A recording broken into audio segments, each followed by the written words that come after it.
Greetings to your friends. Today, we will dive into the world of ancient Greece. If this is your first time on my channel, let me briefly explain what's going on here. More than a year ago, I set a goal for myself. A grandiose goal. Tell yourself and your loved ones the whole known story. In this age of accessible information, it seemed. Lots of lecture books, documentaries and articles. However, in practice, everything turned out to be not so easy. I came across academic texts, overflowing terms, materials that do not represent the context, and the videos talking about the subject are extremely abstract. I wanted to put this complicated puzzle together. Since then, I have been regularly immersed in learning kinds of materials, and I'm building my consistent, the narrative. A year ago, I started with the history of the universe. Then we looked at the appearance of the Earth, shaping the evolution of life, the emergence of man and the development of civilization. I try to tell the story from the point of view of simple man, highlighting the most important things for understanding the global historical process, going through each stage of the story step by step. We are accumulating knowledge together and moving towards modernity. Today, we will follow it together. How the history of ancient Greece developed. Let's dive into her rich heritage. For many centuries, Greece has deservedly considered the cradle of Western civilization. She gave to the world not just wonderful works of art and philosophical ideas, but she also laid the foundations on which modern culture and scientific progress are based on. Ancient Greece gave the world many absolutely new ideas and inventions. Olympic Games. Theater is a realistic art. Science as a whole is a special form of cognition, with its own methodology and intuitive apparatus. Historiography, civic awareness, and finally, democratic system. Almost everything. What does Western civilization have today? Starting from scientific achievements and ending with political concepts. It has its roots in ancient Greek culture. Greek culture is appreciated. One of the brightest and most influential in the history of mankind. But I'll warn you, my work is no substitute for a serious study of this topic. I regularly use forgiveness in my narrative. And I might just be wrong. I'm studying philosophical search for answers to fundamental questions. And I'm just sharing the results with you. When listening, be sure to use the principle: trust but verify. And before the beginning of the main narrative, I express my gratitude to everyone who supports me on the Boost service. Your support is incredibly important to me. She really inspires you to create new works. Thank you very much.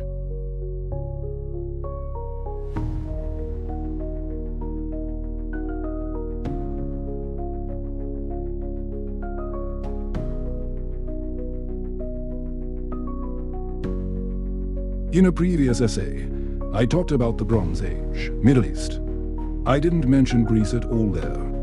So let's go back chronologically. When ancient Egypt entered the era of the New Kingdom, and in Malaysia, the rust of the Crete was also gaining power. An amazing industry flourished in the Mediterranean, the Minoan civilization. This civilization, which is traditionally connect the origin of antiquity and the formation of the entire Western civilization. In the Mediterranean Sea, far from the European mainland, was the long mountainous island of Crete. Due to its unique geographical location, it was as if he had been created by nature as an outpost of Europe. Connecting Asia, Africa and Europe, significant part of the island. These are majestic mountain peaks and deep, steep gorges, but along with them, there are fertile valleys on the island. Dense forests that people have chosen. They grew cereals and olives there, grapes, and also actively traded with neighboring countries, maritime countries. In the Bronze Age, at this busy intersection, ancient Mediterranean, it just came up. The Minoan civilization. Details of the life of this civilization have only reached us partially, but it is known that monumental palaces were built on Crete. The biggest one, and the most famous of them, was in the city of Knossos, located deep in the island, closer to the northern coast. This place was strategically important. important because it allowed us to control both the eastern, so is the western part of the island. We don't even know the names of the rulers of all these palaces. We have a basic understanding that these very palaces stood in the centers of large cities, surrounded by a network of roads and lots of houses. Inhabitants of these cities actively traded with civilizations, which were poured into brightly colored clay jugs. What is it for us descendants? It indicates well-developed trade relations and cultural exchange. We are aware of disasters which shook the civilization. Maybe even more. What about the very life of these people?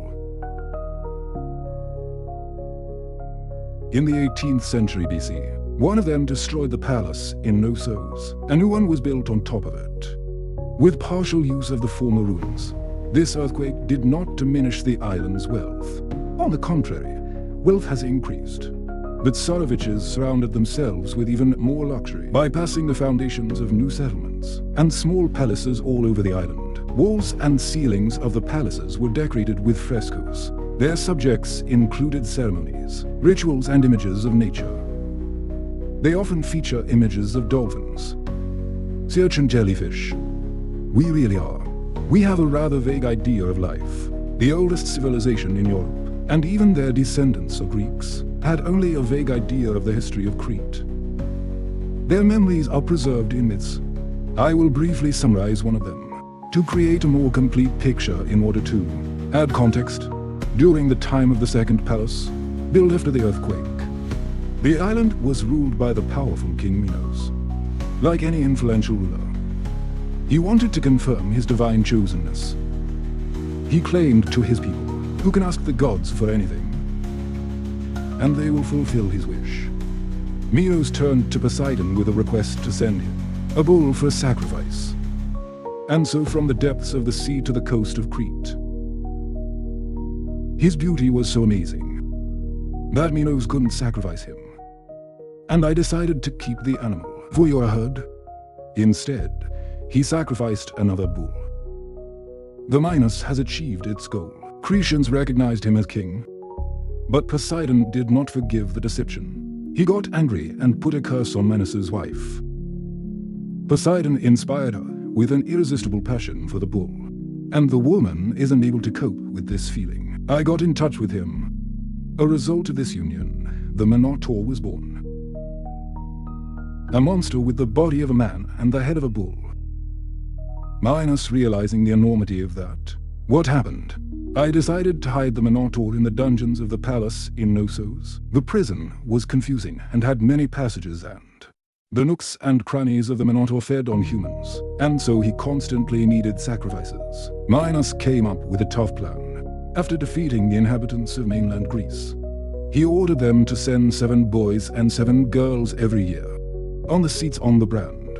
Most likely, the negative is not one specific and the symbol of an entire dynasty of kings who ruled in Knossos. These kings took tribute from other Greek inhabitants. This indicates their significant military power. Whoever Minos is, he or his followers, had dominion over the sea and expanded their possessions on almost all islands. Civilization has reached the peak of its power. Eradicated maritime piracy in the waters around Crete, which made it easier for the island peoples to interact, and the trade flourished rapidly. And painting and sculpture, they have achieved unprecedented sophistication. The myth also reveals the dark side of this greatness. People being sent to be devoured by monsters, they became peculiar victims, who faced the bull. One-on-one Poseidon, god of the sea and earthquakes. The Minotaur expressed his anger through the sacred bull. An evil monster with the body of a man and the head of a bull. Hidden underground, he became a symbol of indomitable and hungry power, requiring constant sacrifice. It's a power beyond taming. She represented Poseidon's anger, recalling the power and will of the gods. The important thing here is that the threat hung not only over the conquered people's realm, but also above the Minos itself, the island and the sea around it, constantly shaken by tremors and destructive waves. Who follow them? Just constant pleading to Poseidon, the lord of earthquakes, can prevent the danger. which comes from the sea. The Minoan settlements extended beyond, on the very Crete, but also on the nearby islands, acting as trading posts and naval bases. One of these islands was Tyre. This island was different in that there was an active volcano on it. Its inhabitants have already experienced eruptions more than once. But the volcano has been calm for many years. Life on Tyre was beginning to flourish. However, there is no eternal peace. The volcano began to awaken again, and the city began to be exposed. Devastating earthquakes. Residents were trying to rebuild their homes, but each new earthquake was stronger than the previous one, and people gradually began to leave their homes. In addition, the volcanic eruption continued quite a long time, what worsened the plight. Residents, nearby islands listened anxiously to the rumble, which came from the depths of the shooting gallery. They had plenty of time to realize the inevitability of the coming catastrophe. They were trying to prevent trouble. Sacrifices in the hope H88-6300:11, but it didn't help. Huge waves were flying out of the depths of the volcano, and they fell to the ground like a giant hail. Ground was covered with a thick layer of ash. The volcano seemed to turn the island inside out, allowing the sea to burst into the crater of the Tyre volcano. It was no longer a round island with a volcano in the center. It turned into a ring of earth, down a huge flooded caldera. That's how the story ended. One of the Minoan cities, the Minoan civilization, continued to use it for some time. Its existence, as usual. However, soon the population of Crete began to decline. Shoals are at home, and the trade gradually faded away. Ashes were blown by the wind. It fell to the ground and covered the island, right before the harvest, destroying it, which flooded the nearby islands. Huge cloud temporarily obscured the sun, plunging everything into twilight. And then the thunderstorms started with heavy deafening thunder. And then there was a sharp drop in temperature. For many months, the sunsets retained their bloody color, reminding residents of the terrible events. The end of civilization, due to a global natural disaster. It's very dramatic, but most likely it was much more prosaic. History has shown it more than once by this point. What is the fall of civilization? Not always directly. It's connected with some kind of simultaneous apocalypse. Likely, the disaster was an indicator of that the gods have turned their backs on humans. Poseidon expressed his anger. That event was perceived as a harbinger of a stronger manifestation, divine displeasure. Many people have decided it better to get away from the wrath of the gods, and as soon as possible. Or maybe some of them are thinking, shouldn't we eliminate those who caused this anger? Since then, the decline of the Minoan civilization has been an irreversible process. It is gradually fading away, losing its unique identity. To simplify the rest of the story, Crete is gradually becoming deaf. Backward province of Greece, talking about the complete end. The city of Knossos was occupied by people, which moved there from the mainland over the next 100 years ago, but the main focus of cultural progress and civilization in the area of the Gay Basin. It is moving north, the territory of mainland Greece. Minoan culture is flourishing there at this time, which reaches a high level of development, and it becomes a new center of civilization in the region.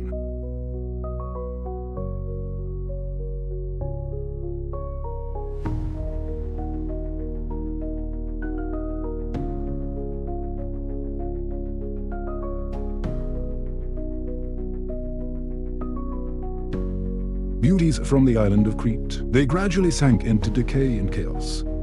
Their cultural achievements were transmitted to the mainland through the first Achaean peoples.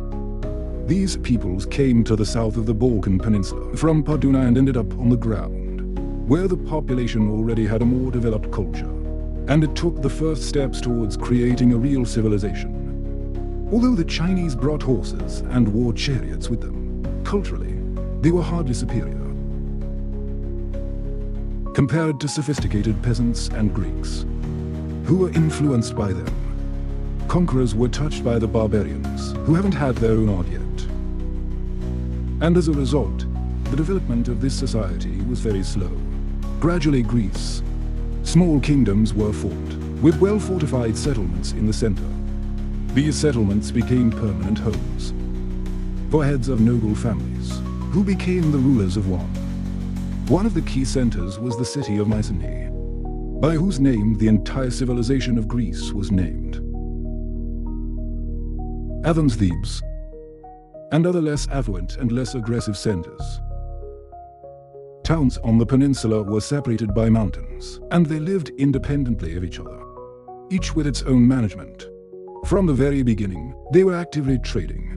They spoke one language and shared a common culture. Rulers of the Achaean cities were formally equal, but naturally, they competed with each other. Powerful kingdoms sometimes joined together to plunder neighboring countries and attacked the nearest neighbors in Greece. However, Achaean Greece never became one. It remained a collection of different sizes and strengths. The heads of the kingdoms and unions did not have full power over the whole of Greece. The most they could do, this is to lead the general Chian military campaigns to Asia Minor. There they attacked the lands dependent on the Hittites, the longest and bloodiest of such campaigns. According to legend, there was a campaign against Troy. Egypt, Syria, Hittites of Minoan fought for power over a rich and fertile region. Many mountain tribes, in the leader of the desert peoples and ancient cities, they kept their freedom, and they did not obey the big states. One of these cities was Troy. It originated almost 2,000 years before the events described. Then the king of the city ordered the walls to be built round a small village to protect the residents from enemies and robbers. For centuries, the city has been repeatedly destroyed by fire, but it was restored over and over again. 3 burned down and rebuilt again. Decrepit and renewed, it would shrink and then break up again.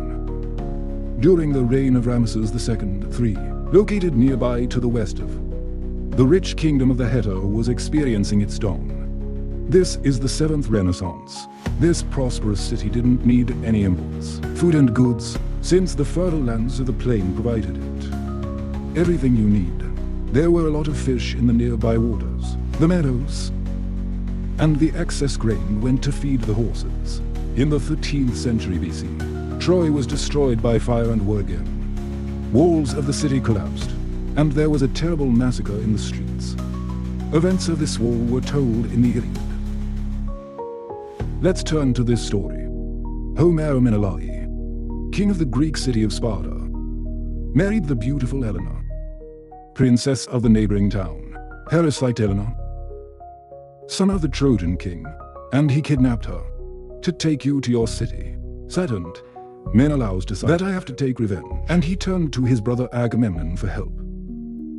The mighty King Agamemnon, he gathered troops from all the Greek cities, and he led them to war in formation. The Greeks arrived on the shores of Asia Minor, but they couldn't take Troy because of the bravery of its defenders, and because of the impregnable walls. The Greeks surrounded the city and held it under siege.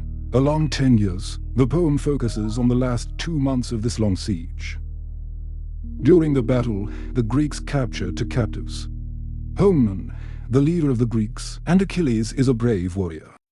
They decide to keep them for themselves, which went to Agamemnon. He addresses the god Apollo with a request to avenge the insult. And Apollo, hearing the pleas, sends misfortune to the Greek camp. The Homer understands that the deaths of his people are related to the offense inflicted, and returns the girl to her family. But he was smarter than that. As compensation, he took the prisoner from Achilles. Achilles is angry with the ruler himself. To Agamemnon, he refuses to fight for the Greeks. Furious, he also prays to Zeus to help the Trojans and keep the victory, until Agamemnon returns the girl to him. With the support of Zeus, the Trojans launched a successful offensive, inflicting heavy losses on the Greeks. Achilles, though, was deeply sad, but he still didn't forgive anyone. He sent his friend Patroclus into battle, giving him his armor. Patroclus was killed by Hector, the son of Troy, and took the armor. Greeks returned the body of Patroclus to the camp, and Achilles, consumed by rage, In revenge, he kills Hector and a few days carries his body around the grave of his dead friend. Soon, the gods intervene in the situation. They send Father Hector to the Greek camp, who managed to buy back his son's body, and the hill changed its anger to mercy, declares a temporary truce, so that the Trojans can mourn goodbye and give Hector a decent burial. After that, the battles resumed. At this time, by the way, he is huge. He still brought the girl back, and the story of the fall of Troy itself. It is described in the second book of the Aeneid by the Roman poet Virgil. The cunning of 30 warriors helped the Greeks to win, although the whole army could not achieve this. Before lifting the long siege, the Greeks convinced the Trojans that the wooden horse is a symbol of peace and the sacrifice of the goddess Athena for the atonement of sins. They assured me that the horse is still in the city. The Greeks won't attack them. Then the Greeks pretended that they're leaving the Trojan, considering the horse as a gift, dragged him into the city, and despite the terrible omen, began to celebrate the victory, asleep drunk.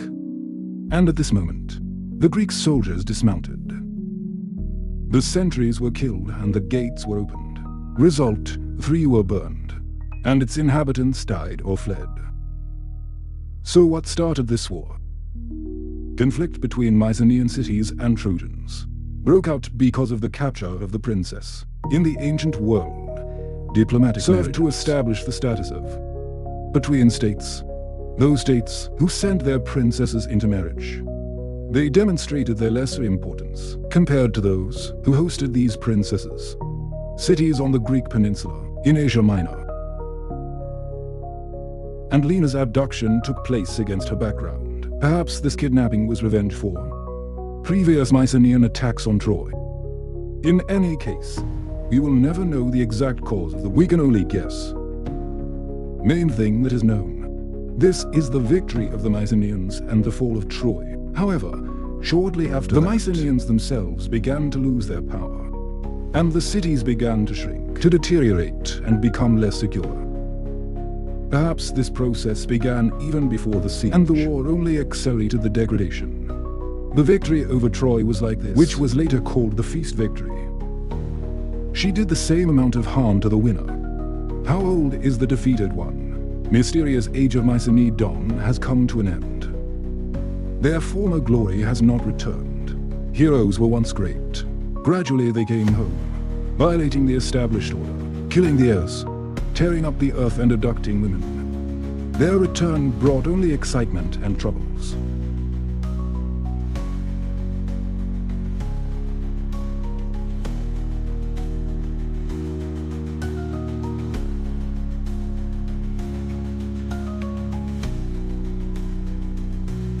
The first capture of Troy was the peak of Achaean power.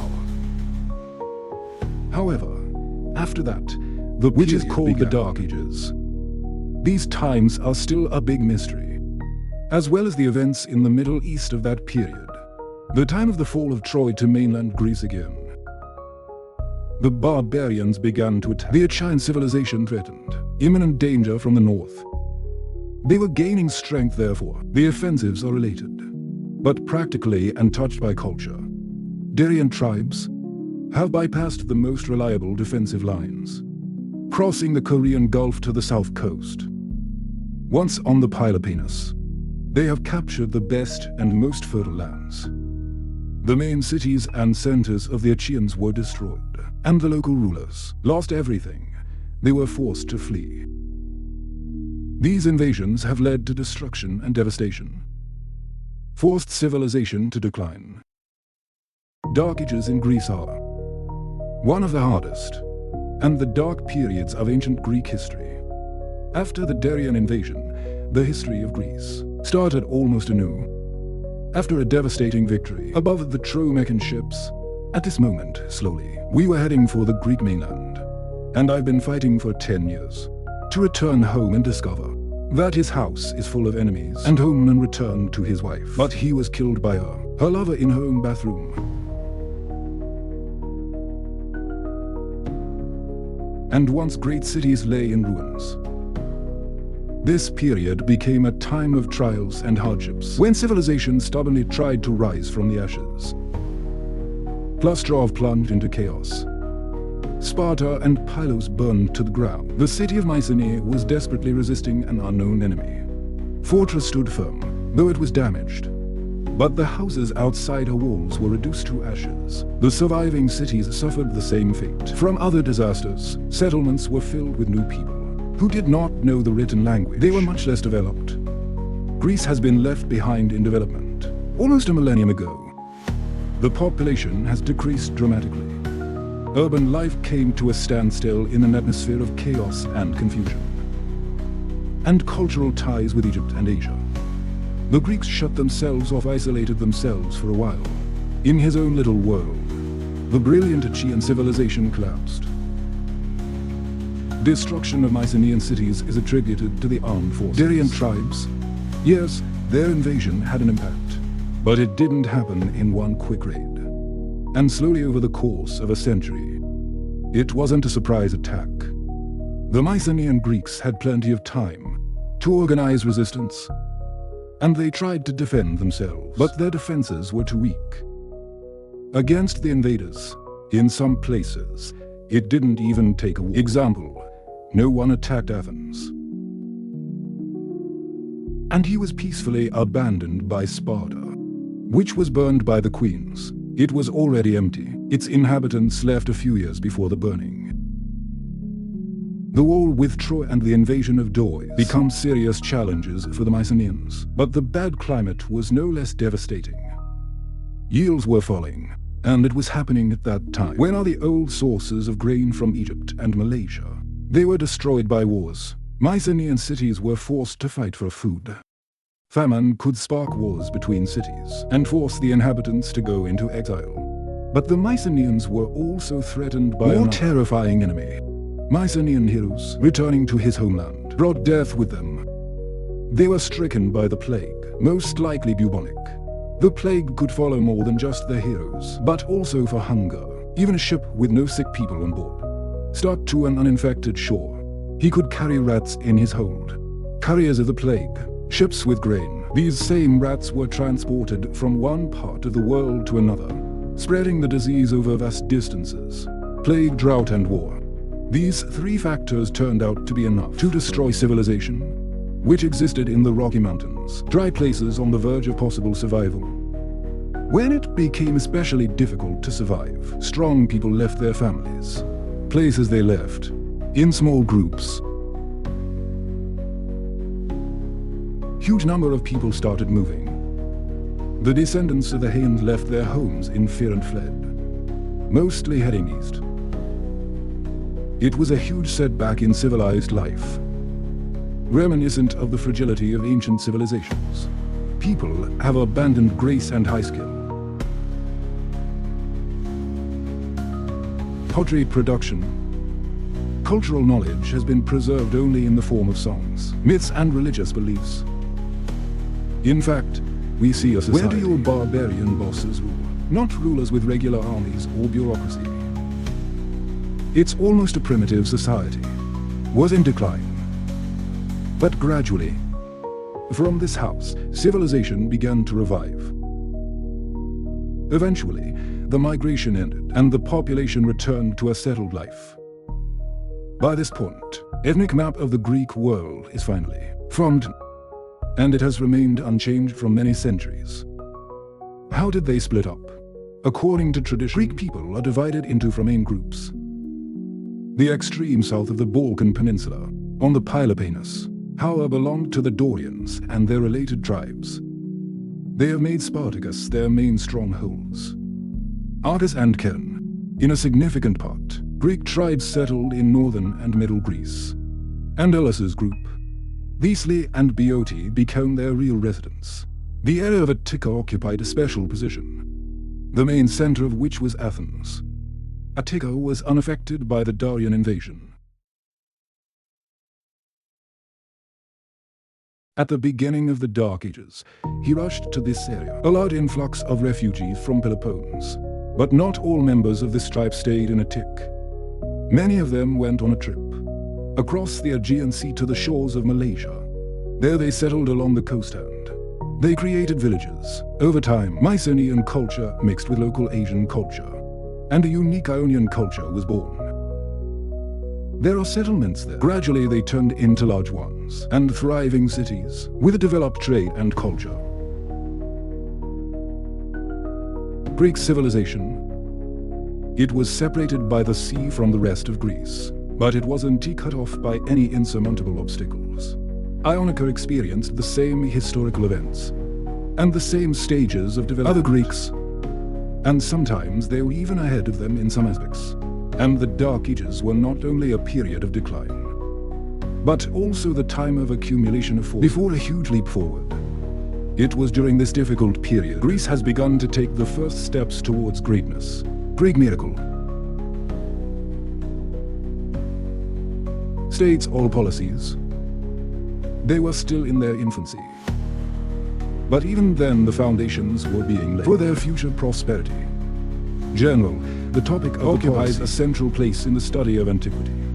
Without at least a basic understanding of this phenomenon, much of the history of that era remains unclear. What is a policy?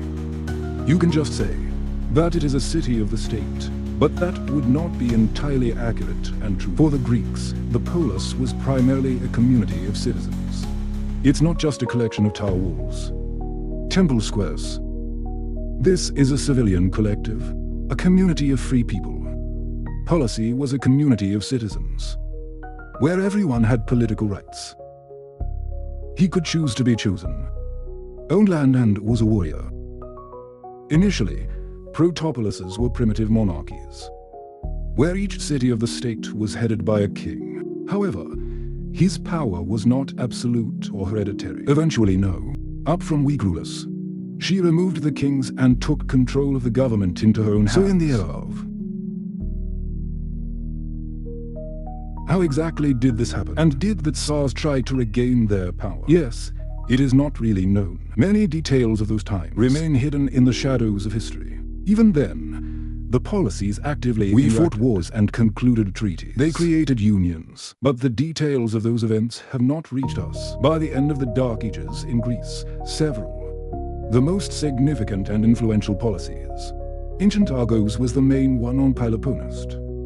However, the developing Sparta was actively catching up with him. On the Isthmus, connecting Peloponnese with the rest of Greece, flourished, whose wealth grew due to a good location at the intersection of important trade routes among the large and significant states. Okay, Athens also entered. Fertile Baltic. To the northwest of Athens, Thebes dominated. However, most developed place in those days was the island of Ephyre, located along the east coast of Greece. At the beginning of the Dark Ages, there was one large and strong settlement on the Jew, and in its place came two powerful neighboring cities, Al-Qaeda and Retreat. By the end of that period, they were thriving, becoming the most important centers of trade and navigation. However, their constant enmity weakened both cities. Residents, all of these cities belonged to the same race, but there were no Greeks as such yet. The Greek peninsula was a habitat. Independent kings and chieftains. Over time, the cities entered a period of relative peace.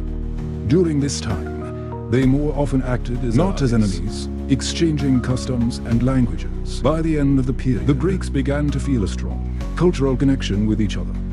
This contributed to the creation of two famous epic poems, Iliad and the Odyssey in Greek. Traditionally, their author was a man named Homer. It's still unclear who was he really. Perhaps it was one poet, or maybe a whole group, worked under that name. These poems told stories about Troy and the heroes who fought against her. They helped the Greeks to experience a common mythical past. Iliad is described how all Achaean cities sent their ships in response to the call of Achaemenid. It is unlikely that such a unity existed during the time of Achaean Greece, but the poem reflects that. How modern are the Greeks from our? They began to realize their common identity. Not just somewhere in the past, but also in the present. This shared identity made the Greeks stand out vividly among other nations who did not speak Greek. It was a simple division into those who spoke the Greek dialect and those who don't. However, this is the grain it continued to take deeper root in the minds of the Greeks. Man was either Greek or not a Greek. identifying yourself as a Greek. It became the basis of self-awareness. Now the threads, similarities between speech and an imaginary shared past, connected the inhabitants of Gaida together.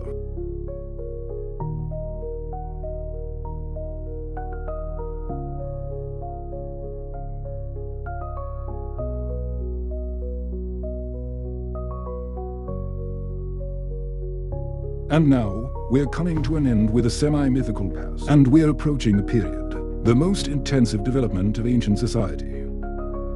For understanding, at the beginning of the period, the Greeks lived in a fairly small area. The south of the Balkan Peninsula, on the neighboring islands and in the very west of Anatolia. Greece at this moment represents essentially a rural world, consisting of small communities, simple society with the predominance of the peasantry. The aristocrats, much different from the poorer sections of the population.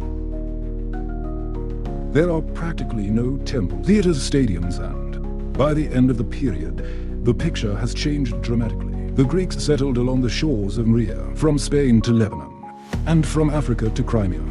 The whole area was covered with towns, which had their own markets. Trade throughout this large area, slaves have become an important part of society. Along with the peasants, there were other groups of people in the society who were engaged in different professions and businesses. The territory has different forms of government. Monarchy is tyranny, oligarchy, aristocratic and democratic republics. Country, covered with many beautiful public buildings. Tragedy, comedy, philosophy. In the Greek city of Olympia. Thanks to the arrival of pilgrims from the far corners of Greece. In the north, oracles attracted pilgrims to Delphi.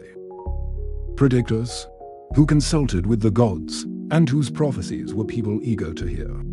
On the island of Delos, these sacred sites quickly became generally Hellenic, belonging not only to the nearest city, but also to everyone who spoke Greek. Like most people of the ancient world, the Greeks deified the phenomena of nature, and they believed in the existence of supernatural forces. And to understand the religion of the Greeks, we need to abandon the modern understanding of religion. In the modern world, religion is an inner fire, striving for a personal communion with God. The Greeks had a different approach, in a religion where they believe in one God. The gods, as a rule, located somewhere far beyond our world.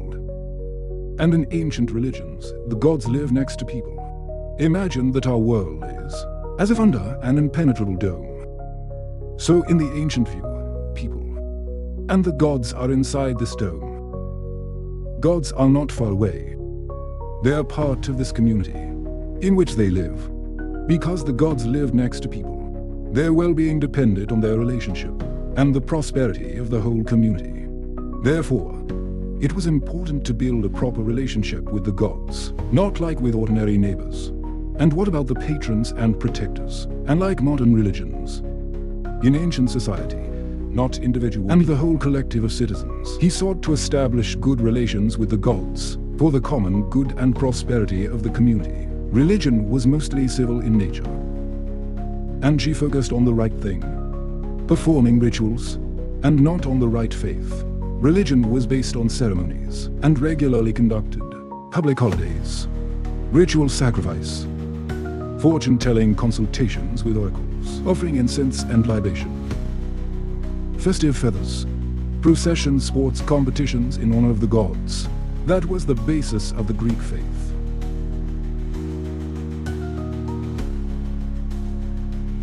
It seems that Watos, because modern authors, they describe it beautifully and intelligently as a single system. Actually, every mythological plot, this is a collection of diverse traditions. There have been many attempts to bring the mythology of a single species, and quite successful. But when talking about the religion of the ancient world, we can be sure that Zeus is from the Pantheon, one of the Greek city. It's the same Zeus, which is described in the legends of another writer from another part of Greece. The same situation is observed when studying other early religions. Sumerian and Egyptian mythology are also heterogeneous, yes, and even modern beliefs, although much less degree. They show this heterogeneity. So the mythology of Plato really is amazing and multifaceted picture, full of complexities and contradictions. However, without delving into the wilds of serious research, describe this very religion in broad strokes, having presented it sufficiently in the standard, average version. Ancient Greeks believed that the gods control natural phenomena and people's lives. Of the 12 main gods, they lived on the sacred Mount Olympus and are known as the Olympians. The Greeks imagined the gods to be similar to humans in appearance, so it is by nature. Like humans, gods could be friends, to fight, deceiving each other. They could show themselves to people, talk to them, compete in various activities, reward for good deeds or punish for bad ones. Olympians also got married. They also had children and continued their divine lineage. In this way, the Greeks saw a reflection in the gods, human qualities and passions.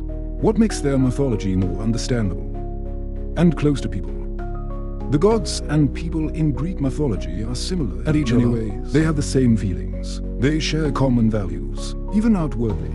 Again, they are similar. There is a myth, according to which Prometheus created the first people out of clay, giving them the image of the gods. The gods themselves eat special food, nectar and ambrosia. But they also depend on sacrificial offerings, which people prepare for them. There is a close connection between gods and humans, and their interaction plays an important role in life. Both sides are gods in Greek mythology. They have an amazing ability. Change the appearance of people and objects. Often the transformation of a human into an animal. It served as punishment for bad deeds. Yes, the gods in general actively intervened in people's lives. A benevolent god could have sent a tailwind to accelerate the ship into its paths or, for example, control its movement, ensuring safe sailing. In human battles, the intervention of the gods also played an important or even decisive role. It was invisible. But the determining factor is who tipped the scales one way or the other. The main god of the mythology of the ancient Greeks was Zeus.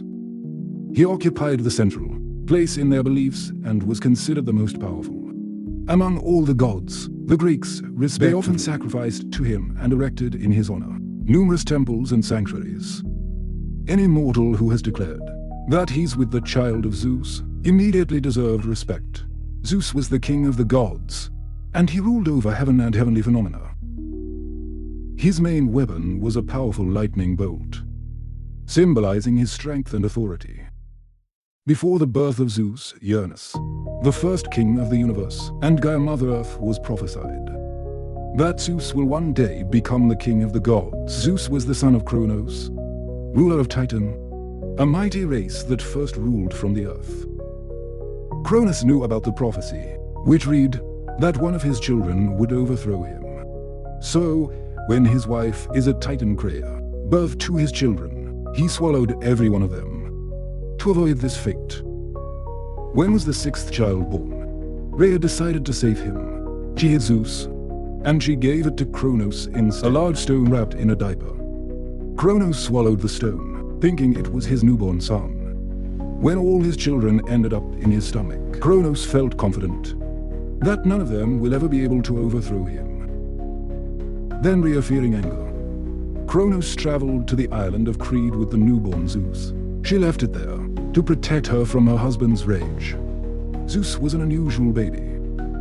His skin shone like the sun, and the light sounded cover it up. Zeus grew up in a secluded cave where the gentle nymph took care of him, and a magical goat named Amelia. Ambrosia and nectar flowed from the horns of this amazing goat. Food and drink meant for the immortal gods. Thanks to this wonderful food, Zeus grew up quickly and gained strength. When Zeus was ready to accept his fate and overthrow Cronos, he left Crete as a sign of gratitude for the care of the nymphs who took care of him. Zeus gave the horns to Athena. These horns provided an endless supply of them, food and drink, so that the nymphs have never known hunger. Of altai leather, Zeus made an indestructible breastplate for himself, who called him Agita. Their symbol of protection always stayed with him, reminding of his childhood and those who helped him become a great god. Zeus married a half-breed, daughter of the ocean titan. Metis was the goddess of wise counsel, and she offered Zeus her help in overthrowing his father. Thanks to this marriage, Zeus combined his physical strength with her strategic mindset. What set him apart from his father Kronos and grandfather Uranus? Half-breed advised Zeus not to fight Kronos alone. After all, other titans could take his father's side. Instead, she came up with a cunning plan. She fed Kronos grass, saying that it would make him invincible. However, after Kronos got sick, and he threw up, 5 children were born, brothers and sisters of Zeus, which were released from his stomach. Freed children joined Zeus, and together they began to plan the overthrow of Kronos. The first thing they did was to free the other children of Gaia and Uranus, Cyclops and giants, prisoners in Tartarus, the deepest abyss of the Cyclops underworld. Giants were masters of blacksmithing, which makes them incredibly powerful allies. With the help of Cyclops, giants and their brothers and sisters, Zeus rebelled against Kronos and defeated him. After his victory, he banished the remaining titans to Tartarus, thereby asserting his authority. Zeus and his siblings, they became the supreme gods of the earth, and they settled on Mount Olympus, the tallest in Greece. They built a magnificent palace high above the clouds, which they began to live in. They decided to determine honestly who will be the new king of the gods of the 3 brothers of Zeus, Poseidon and Hades. They decided to draw lots. Zeus drew the first and chose heaven as his domain. Make yourself king of the gods. Poseidon received the second lot and chose the endless sea as his kingdom. And Id got the last lot, and he became the ruler of the underworld, place where, according to the beliefs of the ancient Greeks, souls were sent after death.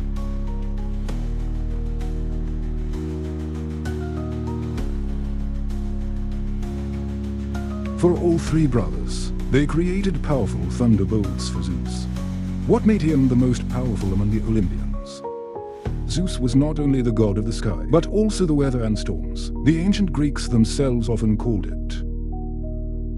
And now, when Zeus became the most powerful god in the universe, he could have chosen a queen for himself, any woman. One day Zeus fell in love with the beautiful Hera, who lived with the other gods on Mount Olympus.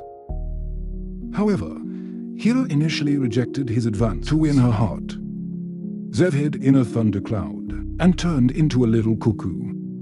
A few moments later, he flew in and found in her arms. Hera felt sorry for the tiny bird and hugged it to her. At that moment, Zeus regained his true form. Hera was amazed by Zeus' quick wit and cunning, and she agreed to become his wife. The wedding of Zeus and Hera became a joyful event for all the Olympian gods. From that day on, they ruled together. Hera became the queen of the gods and the goddess of women and fertility, care of married women and mothers, and also about the birth process. At the same time, Zeus often left Olympus secret to meet your mortal lovers. Hera, learning about her husband's infidelity, I couldn't punish him myself. Why I directed his anger at these most unfortunate women. She came up with sophisticated ways to make them suffer. Leave it. Let's return to the divine cell of society and return to the brothers of Zeus. Poseidon was the Greek god of the sea. The Cyclops forged a powerful 3-pointed spear for him, known as the trident. Like a stormy and unpredictable sea, Poseidon was a tough and sullen god. With the trident, Poseidon could summon violent storms. When he plunged it into the sea, huge waves were sinking nearby ships, and they struck the land with devastating blows. And if the trident stuck into the ground, there were powerful earthquakes. The Greeks call him the Earthshaker. Poseidon was short-tempered and vindictive, showing rigidity and aggression when I was unhappy.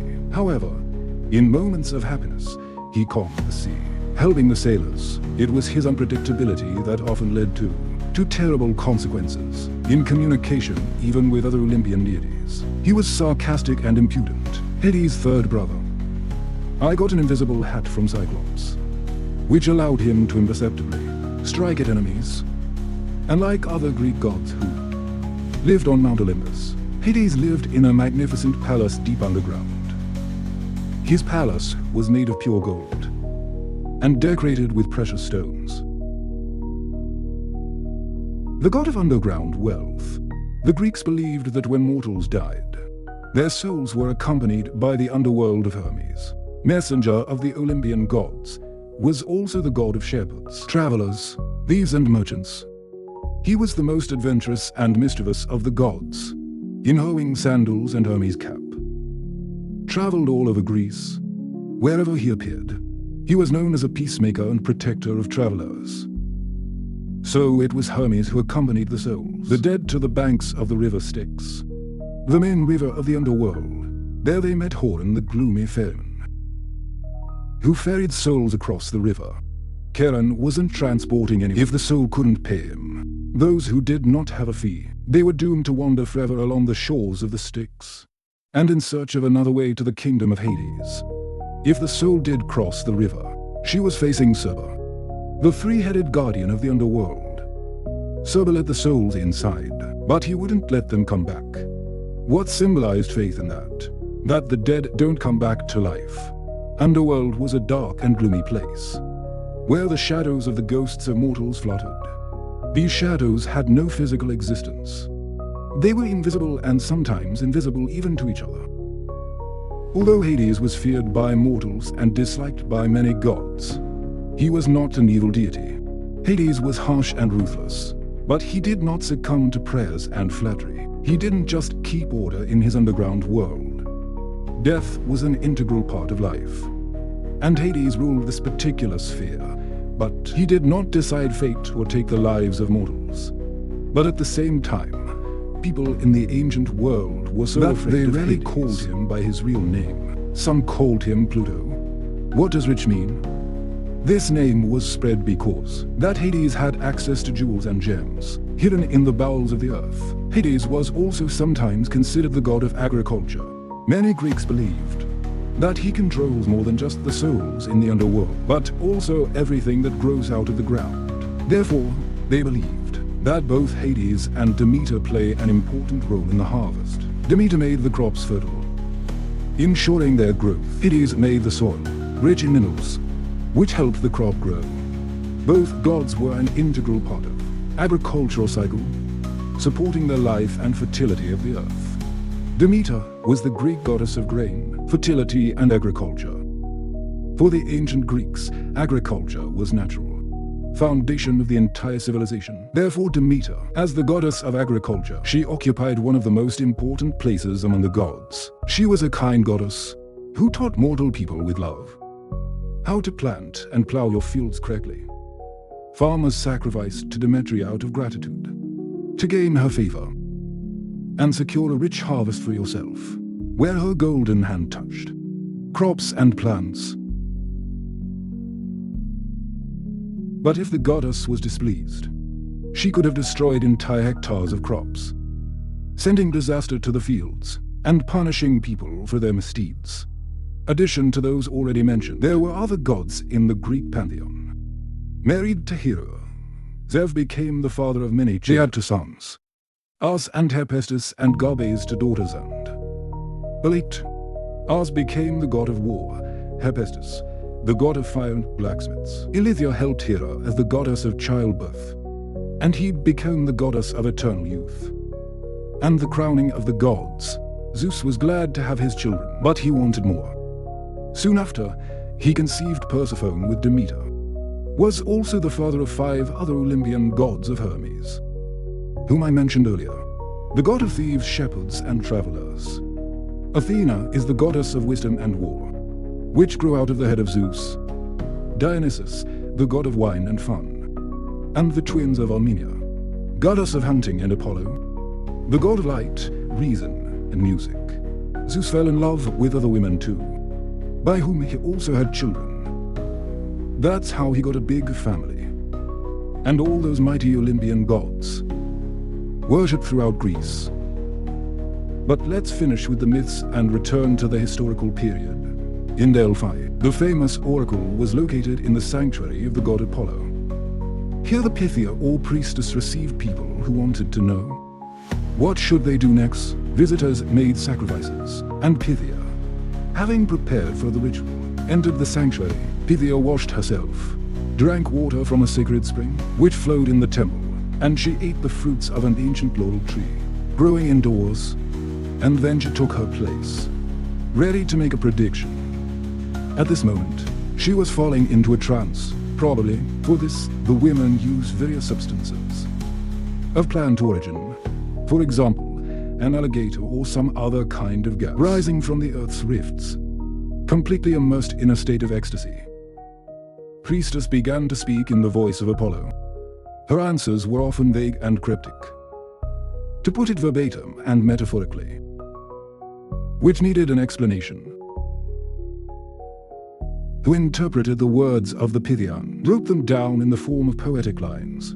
So this is the king of a small town north of Olympia, decided to go to the oracle at Delphi to find out how can wars between Greek cities be stopped. The oracle gave him advice. It was necessary to turn the rites into Olympia on an official holiday, during which a truce was to be declared. From now on, every 4 years, official competitions have begun to be held at the Olympiad sports games. Period of the games has become a time when all conflicts were suspended. Greek cities could come together in peace and consent, participating in sports and cultural competitions. The Greeks united for the first time to hold a single celebration in honor of the god Zeus. Worshippers of God gathered in Olympia, where they have been carrying out their sacrifices from many centuries and rituals of many nations. In the absence of games, crowds of people from all over Greece flocked to Olympia. Even from the most remote colonies, everyone was eager to take part in religious rituals, which opened the Olympic Games. Enjoy performances by famous thinkers and poets. But however, main element of the Olympic Games was sports, of course. Games lasted 5 days, and every day was full of events. On day 1, athletes sacrificed to the gods, and they made speeches, in which they promised to follow all the rules and compete fairly. Judges also solemnly, they promised to evaluate all athletes fairly and unbiased.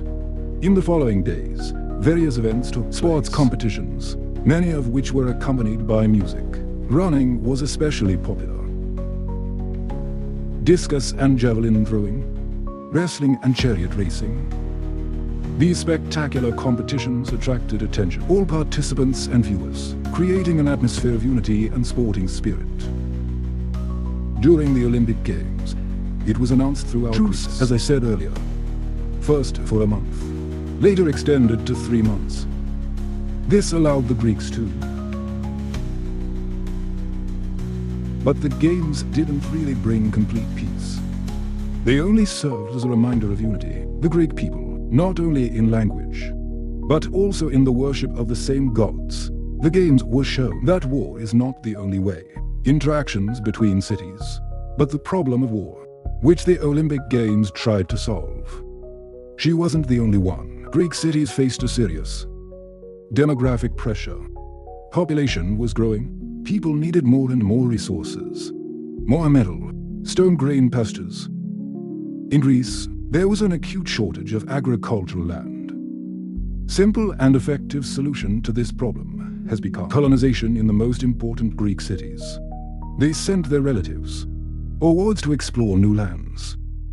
What made it possible to relieve tension and secure new territories? For accommodation, the Greeks did not act randomly in agriculture. At that time, Greece was actively engaged in maritime trade. Merchants found convenient bays or mouths of large rivers. Where did you exchange goods with the locals? Over time, these berths turned into permanent trading posts. Where did the Greeks set up their warehouses? Sometimes settlements grew up in such places, not always become full-fledged policies. But they were laying the foundation for maritime colonization. Greek colonists followed the paths laid by merchants. Establish a colony. It was possible only if there was a convenient and fertile land in all directions from his peninsula. But it is important that they remain Greeks. Their identity was expressed in their ability to create. Greek situation in Novaya Zemlya. Well, that is, they took baskets of Greek with them. rained plant in distant lands, pots with Greek fire, to light fires away from home, supported service, Greek food and warmed by native fire. They built temples, told Greek legends, and they sent their representatives to the Aubrey Games, thus preserving the lifestyle of the native peninsula. They explored distant parts of the world, weaving Greek culture into new lands. All around the perimeter of the new Greek territory, there were difficult relationships between the Greek colonists and the locals. Sometimes the colonists faced open hostility, and they had to defend themselves with weapons in their hands.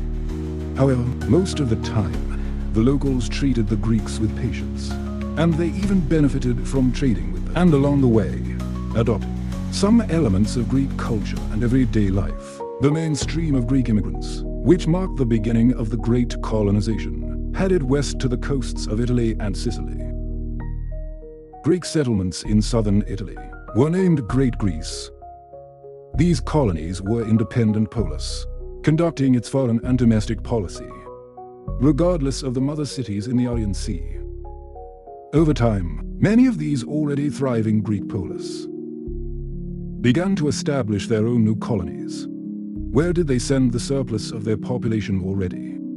One more important direction, Greek colonization, was to the northeast. There were many attractive factors here. Rich natural resources, such as gold, silver, fertile lands, especially around the Black Sea, and opportunities for profitable trading. The Greeks they explored the northern coast of the Egyptian Sea, which is located in Africa.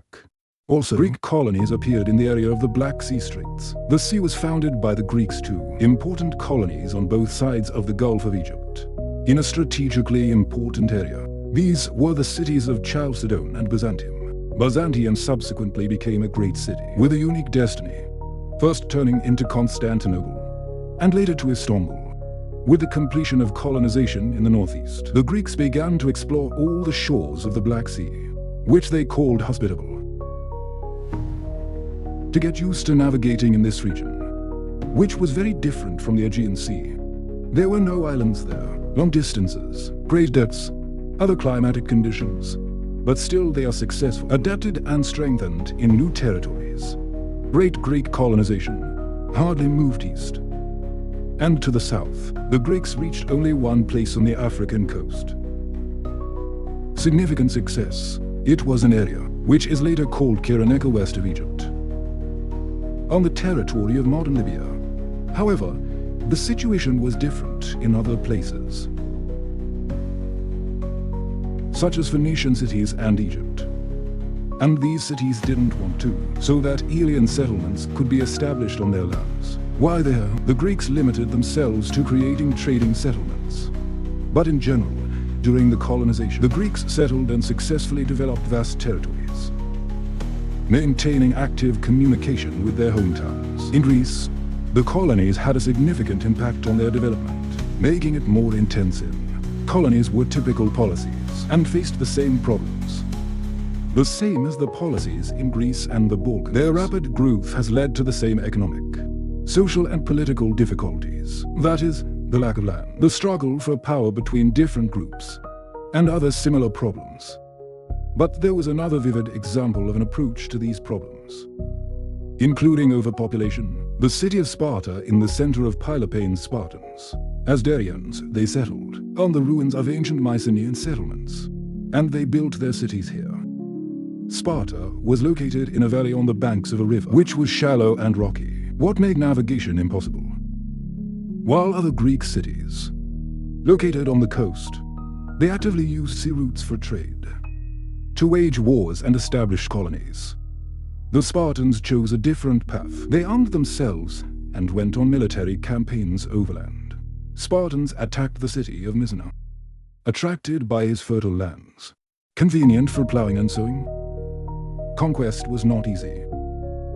The Spartans and Messenians have been fighting for 20 years, but in the end, the Spartans won. After that, Sparta turned from a simple Greek city into a small kingdom. Conquered Messenians became slaves, doomed to produce food for their masters. The Spartans became an aristocracy, nation of warriors and mothers of warriors. They have established strict order in their state. Population of Sparta was divided into three main categories. Spartiates are full-fledged citizens, only ones who had all the rights, are personally free Greeks of Daria, lived in small towns with some autonomy, but under the strict supervision of the Spartiates. They were required to serve in the Spartan army, and they often made it up. Main part, and the Helots are enslaved Messenians, who worked on the land and provided food for the Spartans. Thus Sparta became a state, where the Spartans played a dominant role in the war, and maintaining order and food production rested on the shoulders of conquered and enslaved peoples. Sparta resembled a kind of police policy. In such conditions, the main task of the Spartans was to always be ready, with a gun in his hand, to put down any uprisings if necessary. Spartan state was very unusual. Spartans preferred to have two kings, who constantly competed with each other, with a friend instead of one, who would concentrate all the power in his hands. Although the Tsars performed all the functions of power, their powers were actually significantly limited. Real power in the party did not belong to the Tsars, not to the priests, or even to the Council of Elders. The state was governed by strict, unwritten code of laws, which regulated every aspect of Spartan life. Children in Sparta did not belong to their families, and the city Council of Elders had the right to evaluate each child and make a decision about his future fate, give permission to live or order to kill. At the age of 7, boys came to a special group, called the Herd of Boys. Where were they trained for military service? They ran with full military gear. They learned to fight and get food for themselves, prepare to become warriors and defenders of the state. In Spartan society, there were very unusual laws and customs. Which ones are true? Different from other Greek cities. Men could choose any woman, whom you would like to see as the mother of your children, or even offer your wife to another man, if they counted that it will benefit the state. Such decisions went beyond usual family principles, but they served a higher purpose of strengthening the community. To prevent greed, the Spartans, by law, they ate mostly at communal tables. It helped support equality and moderation among citizens. Expectant mothers of Sparta, the warriors went through peculiar rituals. They danced naked in front of crowds of young people. It possible to assess their physical fitness and health. However, to balance such a situation, girls also had the right to make fun of young people, criticizing their mistakes and shortcomings. What contributed to the overall development and discipline? In Sparta, the laws were not written down on paper, considered wrong to fix them in writing. True power of the law was to live in the minds and hearts of every citizen of the city. These unwritten laws governed all aspects, the existence of the Spartans, shaping their behavior, values and lifestyle. They were becoming an integral part of culture and daily life, ensuring a unified understanding and compliance. Established rules and regulations, Socrates stored in memory and transferred from generation after generation, created a society where everyone knew their responsibilities and rights, and whereas the discipline and order was embedded in the very fabric of life. This made the Spartan society strong and cohesive, based on mutual understanding and respect for their traditions. Meanwhile, Athens has also undergone a transformation, becoming something more than just a city. During the decline of Mycenaean civilization, many residents left Athens and became victims, famine and epidemics. However, despite all the difficulties, some escaped, saving life in the city. After 2 or 3 centuries, Athens began to slowly recover.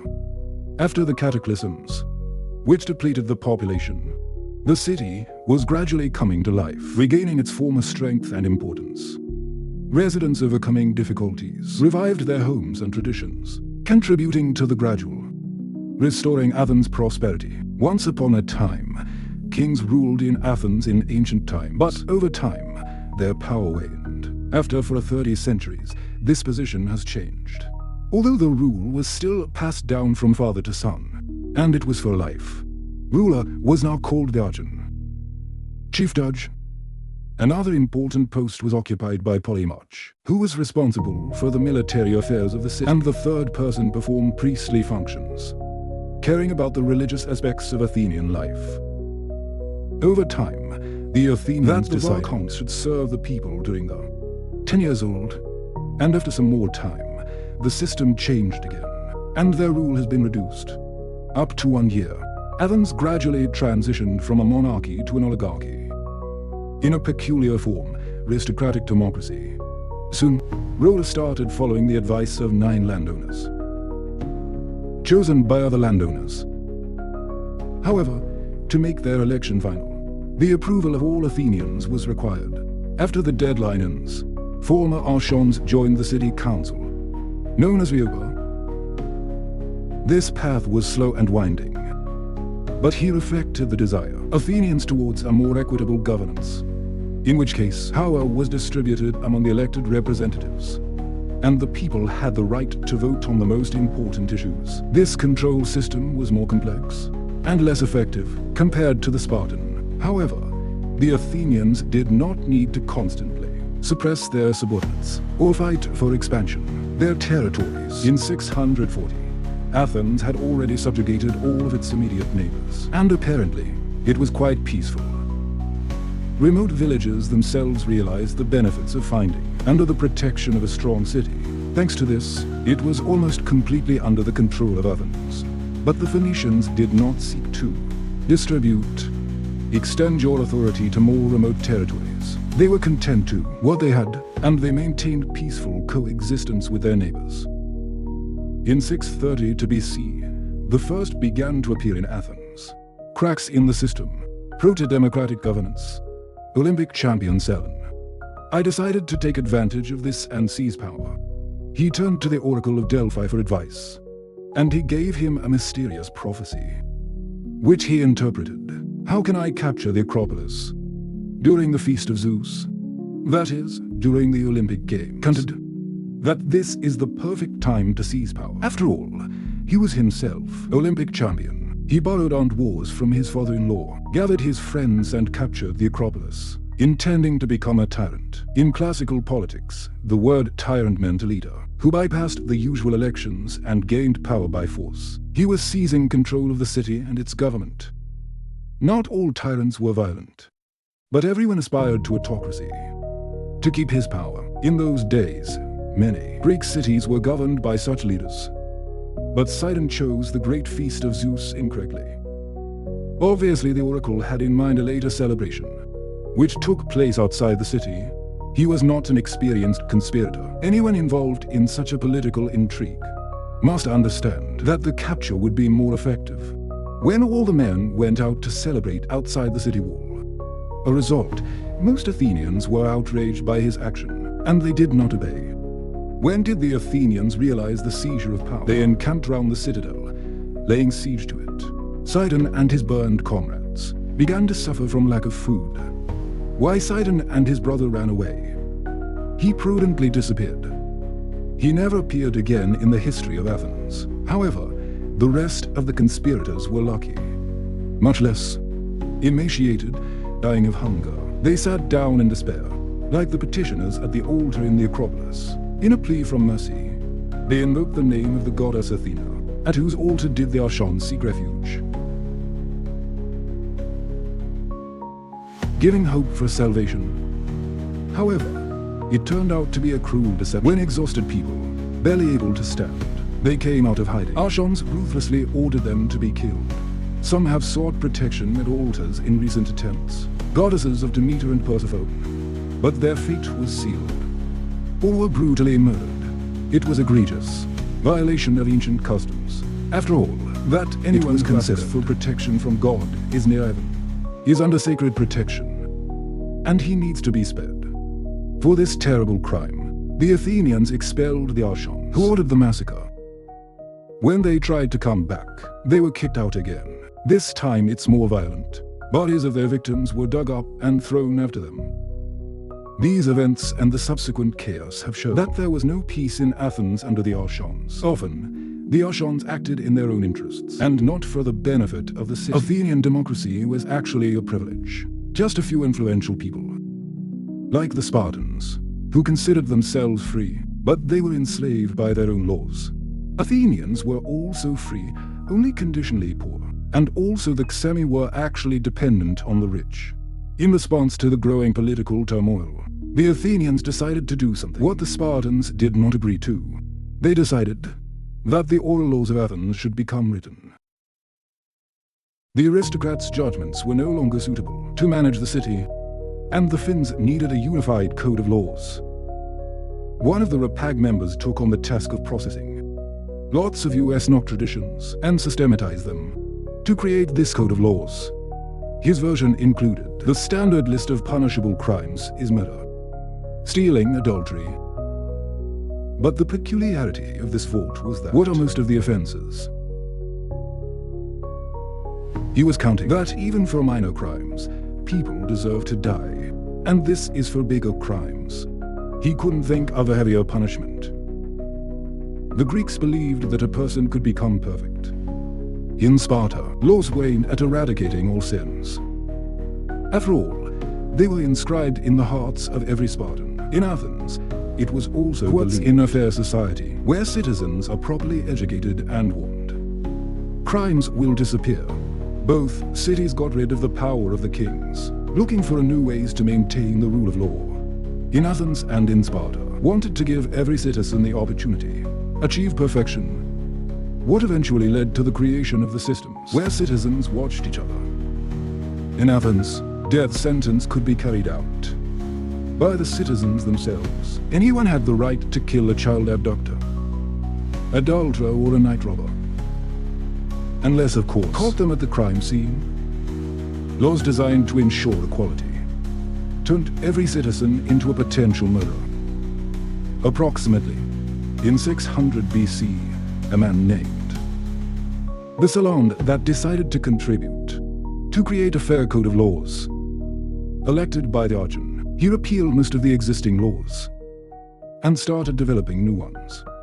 Solon has created laws which concerned a wide variety of aspects of life. The Solon has created laws which concerned a wide variety of aspects of life, from the standards of maintenance of the public office, before the rules of conduct during mourning for the dead.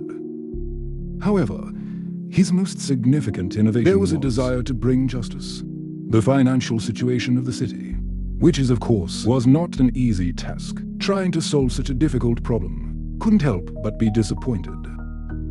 And in fact, it happened almost immediately. Solon freed the poor, rid of unbearable debts, and redistributed the land like this, so that the peasants who have been processing it for generations, they could have possessed her. However, his reforms were not to the taste of the Athenian aristocracy, and the poor themselves were unhappy. They hoped not only for the cancellation of debts, but also for the uniform redistribution of land. Solon believed that if the laws were fair, and meeting the needs of every citizen, then no one will violate them. It was a dreamy approach to human nature. To test your idea, he left Athens for 10 years after the introduction of its laws, giving them the opportunity to work, regardless of his presence. When the Solon left, Athens' politicians soon returned to their old ways, disagreements and disputes.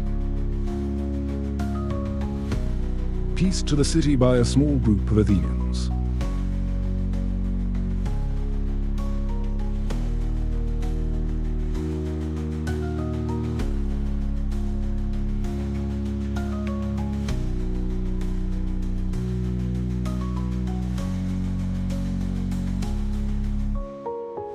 The conversation is coming close to the war between the Greek Peleus and Persia.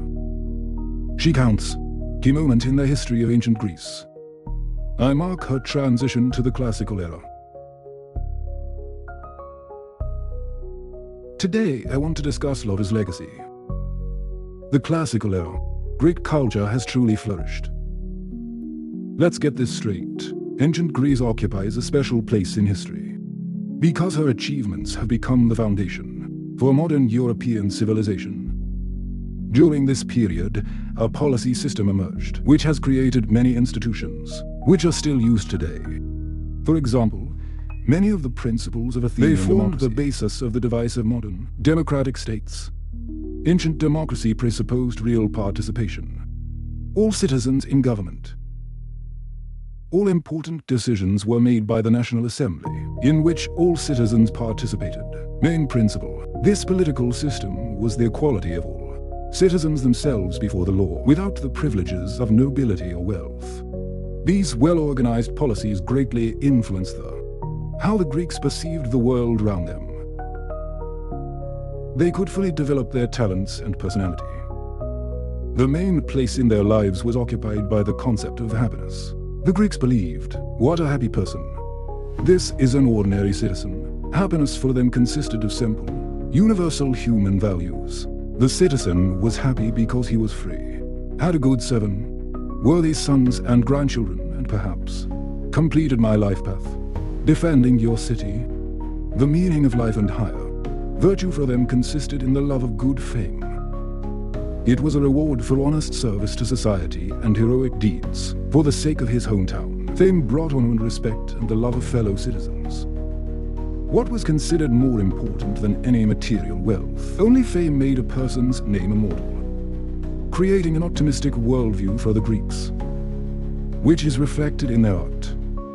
In this spiritual atmosphere, cultural monuments were acquired, aesthetically perfect shapes, becoming classic models. Residents of the polis actively got rid of the old order, and it wasn't just about political reforms, but also social ideals. People were talking about the structure of the world, about the place of gods and people, knowledge of the laws of nature. And it wasn't just intellectuals who participated in the discussion, but also ordinary citizens, thanks to democracy. At the same time, there was someone to listen to. Economic progress strongly influenced the thinking of the Greeks. Craft development, agriculture, active trading forced people to plan their actions and consider expenses, profit and other economic indicators, and merchants and artisans thought more rationally. Compared to the peasants, who farmed in the old-fashioned way by the Greeks, united by a common culture, they lived in many independent city-states. They conducted an active overseas trade, meetings and communication between representatives of these different policies, as well as contacts with other nations, broadened people's horizons. Different people exchanged different ideas, and thus they spiritually enriched the entire culture of Greece. The Greeks gradually, away from mythological thinking and became more focused on rational ideas, in which each element takes its place. This world is governed by universal law, which even immortals obey. Gods and man have a special place in this world, but not because he is the greatest creation. It's like he's in the middle of the universe, equidistant from all its extremes. At the same time, there was understanding that it's not just a living being, and also a member of the society. Key figure in the world of politics. Such views on a person, sometimes they led to doubts about ethics and worldview. Professional ideas were difficult to combine with myths. People began to doubt the truthfulness. These myths about the gods, myths have become the butt of jokes in comedies. These ridicule did not mean the emergence of theism. The Greeks were just criticizing the old ideas, but they did not reject the idea of deities completely. On the contrary, people were looking for new ideals. Quite likely that this need has been met to some extent. Mystical cults, necessity, maintain the correct relationship with the Olympian gods and also with local deities. It remained the basis of religion. But other forms of religious expression also developed. Just the same, secret religions and mystical cults. They included secret rituals for initiates, and also the promise of special knowledge and a personal relationship with the deity. Eleusinian mysteries were offered to followers. Mystical experience through playback. Myths about the goddesses Demeter and Persephone. I will briefly recount the myth for understanding Demeter, goddess of fertility, birth to her daughter Persephone from Zeus. The goddess of spring is there. Where did she set foot? Nature was awakening, blooming. Land was fruitful and yielding crops. The beauty of Persephone was also made a match, and Apollo, but she refused both of them. Hades is the god of the underworld. I was also captivated by her youth and beauty. He wanted to make her his wife, and the queen of the underworld. One day Persephone, I was having a carefree time in the meadow with his maids. They were picking flowers and we ran on the grass. Hades saw a chance and decided to act. He rode to the surface of the earth on his golden chariot drawn by black horses. When Persephone was round, suddenly the ground opened up and a deep pit appeared. Hades on a chariot burst into the sunlight, grabbed Persephone and took her to the underworld. Friends were powerless, and after the chariot disappeared, they could only mourn their loss. The only witnesses to the abduction are the Persephons, who heard her cries for help. There were Helios the sun god and Hecate, goddess of magic. However, no one dared to tell their mother, Demetria, about the incident. Demeter spent 9 days desperately roaming the earth in search of my daughter. The plants began to see the carefree hands of Demeter. The wheat stalks turned dark, the flowers wilted, and the trees stopped bearing fruit. With each passing day, her sadness grew and Demeter began to age. And there were deep wrinkles round his eyes and mouth. Demeter returned to the field. Where did Persephone disappear and start looking for answers? But you said you didn't see anything. Then he turned to Helios. And yet he decided to tell her the terrible truth. Hades kidnapped Persephone and Zeus knew about it for a long time. She went to Olympus to demand justice. In a rage, she declared to the gods that until her daughter is returned, not a single plant on earth will grow, and all the crops will die. Zeus, not wanting suffering from mortals, ordered Hades to release Persephone. Accompanied by Hermes, messenger of the gods, Demeter went to Hades to demand his daughter's release. Zeus had already given the order, and Hades had no choice how to obey him. Freed Persephone, and she happily threw herself into her mother's arms. Demeter was overwhelmed with happiness. Mother and daughter returned to the surface of the earth, reunited again. While they were in the underworld, earth was suffering. It became dry and cracked. Plants withered and died. But as soon as Demeter and Persephone returned, nature has come to life. Plants bloomed again, and the earth regained its health and fertility. Shortly after the reunion, Demeter has received some disturbing news. Persephone was supposed to return to the underworld.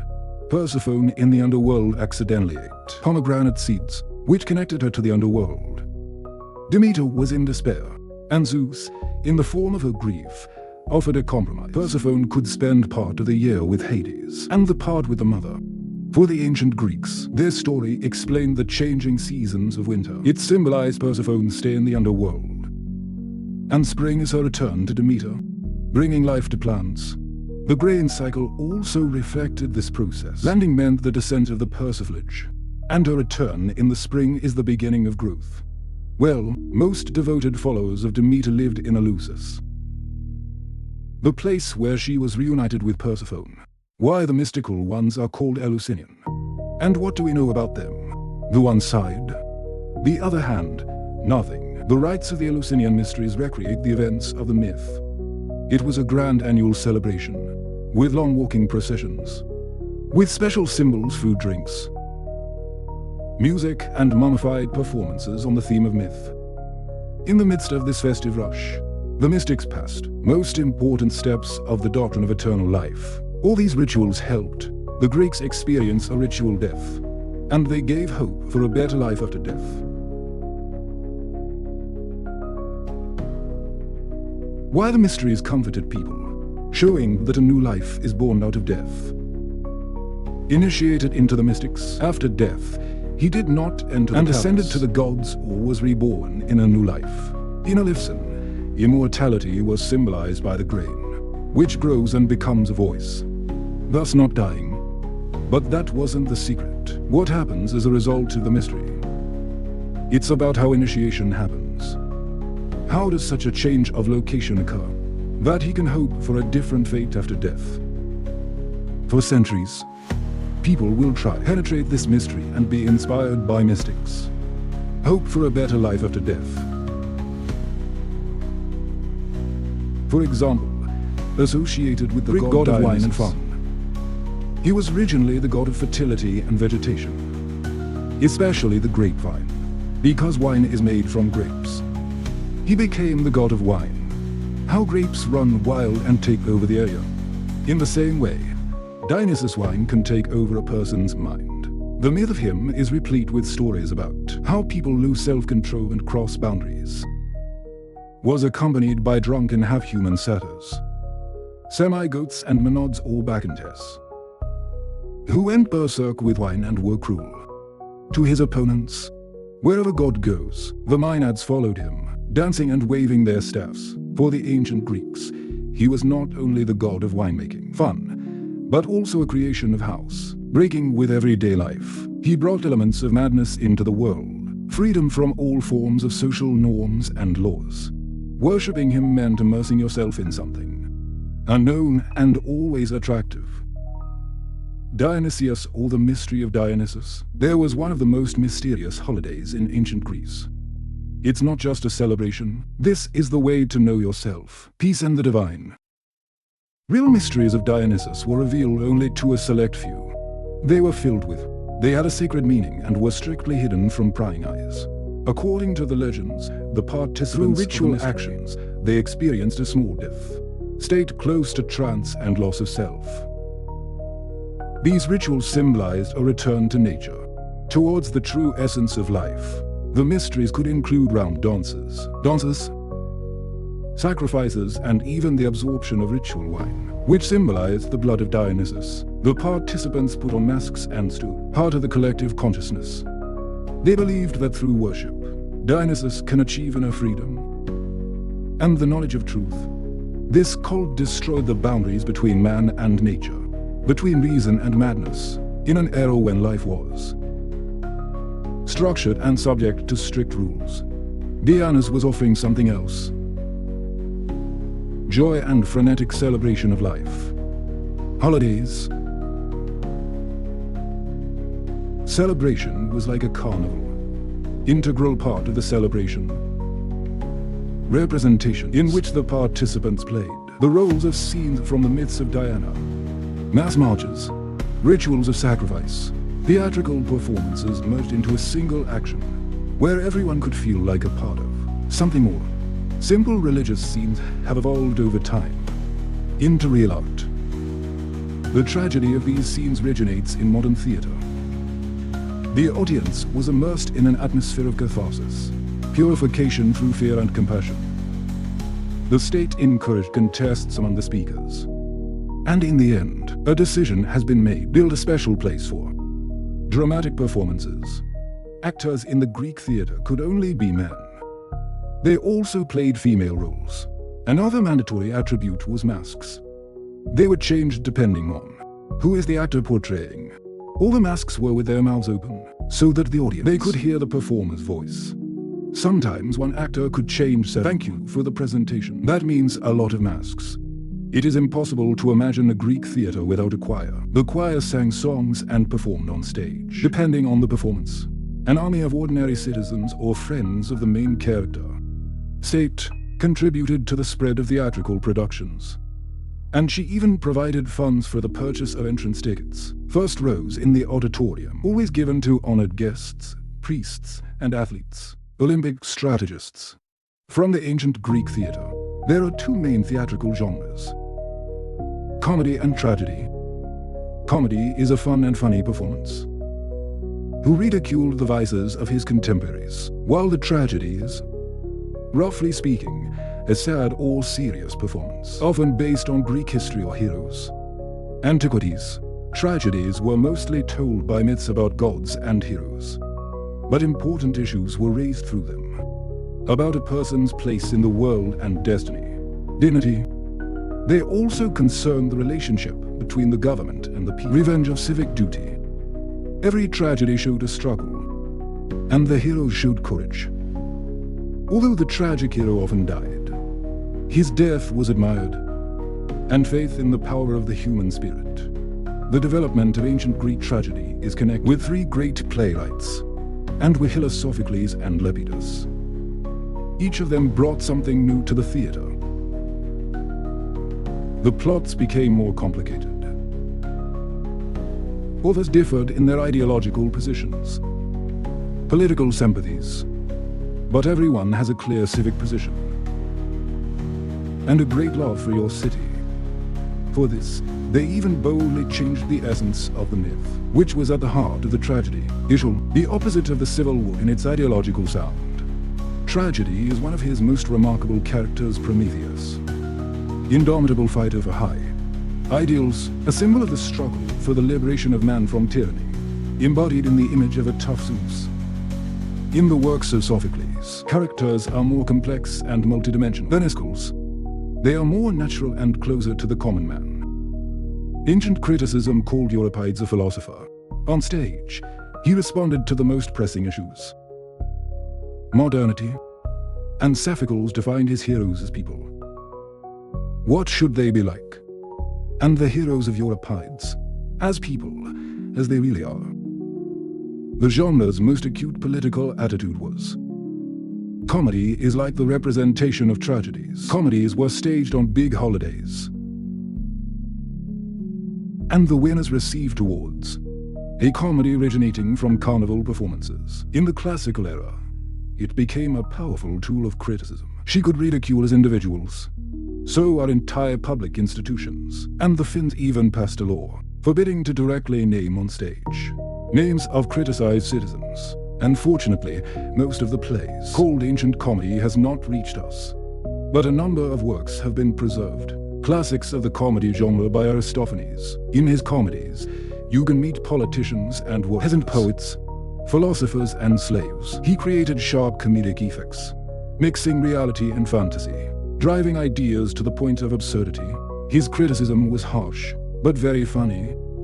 Work of Aristophanes. This is a caricature of an encyclopedia about Finnish life. Ordinary peasants are the only positive characters, dreaming of peace and justice.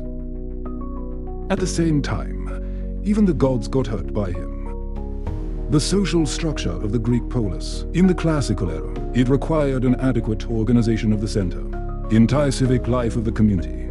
Architect Hippodamus proposed to abandon the chaotic development cities and introduce their regular planning. It was based on a breakdown. Urban territories are divided into rectangular blocks, and the allocation of several functional centers. In fact, the principles of Hippodam were rarely applied. Even despite the innovative ideas, most cities retained old structure, with messy buildings and narrow crooked streets.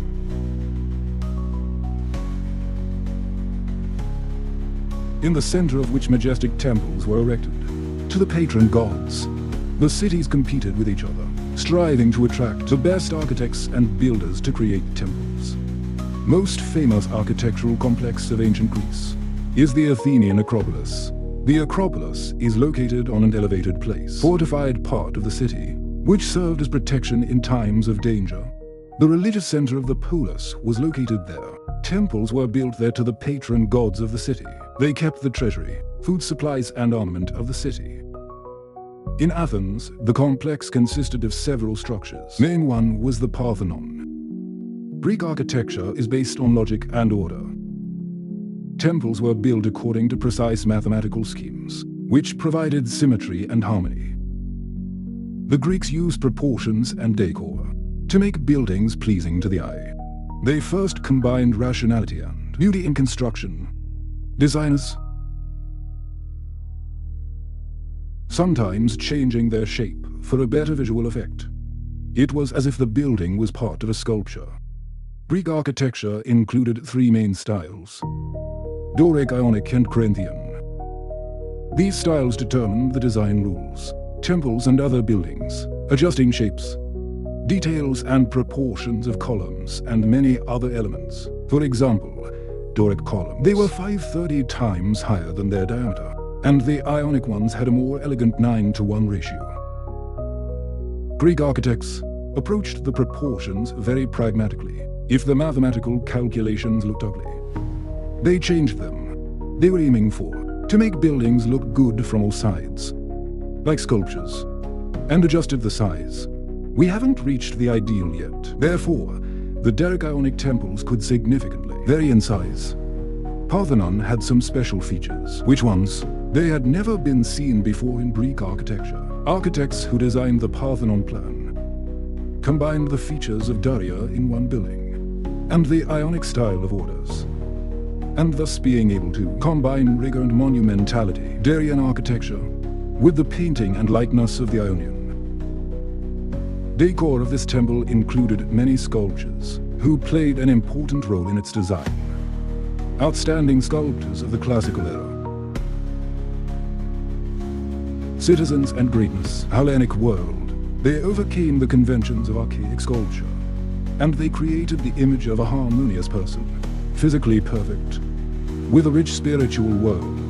Phidias led the creation of the complex, and he was the author of sculptures of gold and ivory, symbolizing wisdom and benevolence. There was also another statue of Athena in front of the temple. This time it's made of bronze, who represented the stern defender of the city. And it was visible from afar to the approaching harbors of the city. The Acropolis also housed statues of prominent citizens, including the bosses and political figures, who were awarded this honor for services to the city. But such an architectural and sculptural complex, I was not only in Athens, for example, in Olympus, along with the Olympic Games, also had their own temples. Here, for example, was a temple of Hera and Zeus. In terms of sculpture, made of gold and ivory, which was called one of the wonders of the world. Zeus was depicted sitting on a throne, holding in one hand the symbol of power of the rod, and on the outstretched arm stood the goddess of victory Nika. The sculpture continued to remain the leading type of fine art. And then the main thing, a place in her repertoire. The images of the gods continued to occupy, heroes of ideal citizens, who brought realism, showing ordinary people with their feelings. The era of high classics was coming, when image accuracy was valued. The closer the image is to the original, the more praise the sculptor received. Three artists personified their creativity, achievements of this period of Phidias: Hercules and Minoan. Phidias has already been mentioned, leading theme in the work of Hercules. This is an image of an athlete who were perceived as an embodiment, the best traits of a citizen. His Dryfer and diadem are the most famous. Dryfer is a mighty warrior, the epitome of calm dignity. Diadem is a slender young man, crowning himself with the armband of the winner in the competition. The most famous sculptures of Minoan considered a discable, the figure of the athlete at the moment of the discus throw, organic combination of realism, a typical figure of an ideal citizen. Main feature of the high classics. Further, these ideas continued to be preserved, but new trends have started to appear. And the following sculptors, they began to pay more attention not only to appearance, but also the feelings, and in a world of the characters, someone created sculptures on mythological themes, full of emotions and experiences. Others sought to convey beauty and pleasure, and much more. But with this, I will conclude the short and a rather superficial educational program on the culture of the Greeks. It was all agreed upon rather in order to make a conclusion. What is the classical period? It became a time of active cultural uplift. Due to the rapid development of society, the development has led to acute conflicts between the old and new, forcing society to seek a new identity. Intellectual and artistic elite. She invented new ways to influence her contemporaries. Democratic regimes have played an important role in this, creating conditions for the development of culture. After all, the more developed the democratic system was, the higher the level was, culture. But you may have noticed an important aspect. I didn't mention such an important direction at all. As a philosophy, like to say that history is a multi-channel field, which can be explored from a variety of perspectives. Each approach reveals unique aspects, and it helps to understand better how humanity developed. For example, from the point of view of economics, history shows how economic systems have developed, trading, and how did economic changes affect society. The scientific approach focuses on discoveries and achievements in the field of science proper.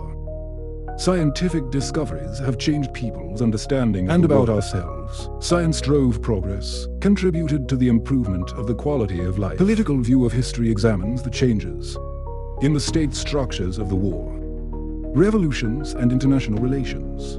Political events often determined the fate of nations. Well, the borders of the states. Art examines history through the lens of cultural achievements of painting, sculptures of literature, music, then movies. Works of art reflect the spirit of the times, cultural norms, values of the society. Each of these approaches complements overall picture of the historical process, allowing us to see the past in all its complexity and diversity. Well, one way or another we look at the world and on the topic, which we speak through the prism of our worldview. Based on this, for me, history is primarily a source of ideas, which ones born in the minds of mankind for centuries. Studying the development of thought is key for me. Rest is just context.